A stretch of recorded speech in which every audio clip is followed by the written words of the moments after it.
Viens no autoinženieru mācību spēkiem, kurš izaudzis no studenta par pasniedzēju šeit pat fakultātē, Jānis Rudzītis. Šodien gan runājot, pēkšņi atklājās, ka viņš nemaz neesot pasniedzēju, bet esot inženieru tehniskais darbinieks. Bet es ilgus gadus zinu, ka viņš studentiem māca un rāda, gluži kā pasniedzējs.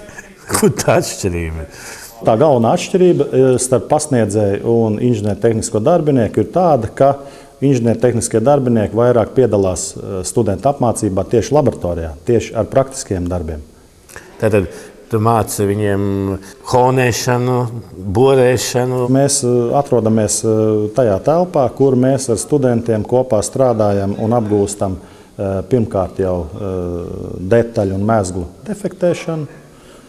Tālāk visi, kas pazīst automobīli, zina, ka automobīlim ir motors. Motors sastāv no daudz dažādām sastāvdaļām. Viena no tām ir motorbloks.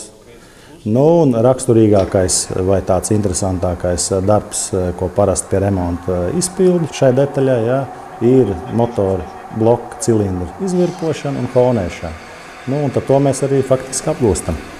Vai mūsdienās ģilzēšana vēl pastāv, tas ir čaulu maiņa? Pastāv čaulu maiņa. Jā, to mēs arī varam izdarīt. Uz ko mēs šobrīd vairāk orientējam studenti? Tieši uz remontiem vai vienkārši šeit tiek parādīti visi tie paņēmieni, ko tehniski tīri var ar to dzinēju, ar to dzelzi izdarīt? Kāds ir galvenais mērķis, teiksim, kādu jūs tādēt darbojaties šeit ar dzinējiem un viņu remontiem? Tagad tāds padziļināts remonts motoriem, viegliem automobīļiem notiek vien retāk un retāk, bet mēs saviem jaunajiem inženieriem gribam tomēr parādīt tos apstrādes veidus, ar kādiem tiek apstrādāt šīs detaļas.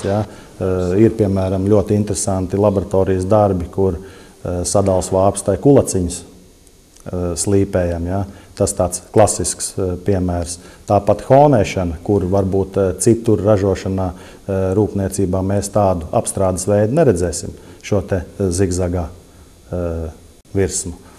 Virsmas raupjums, izmēra pielaides, mērīšana. Remonta izmēri, te jau saka priekšā.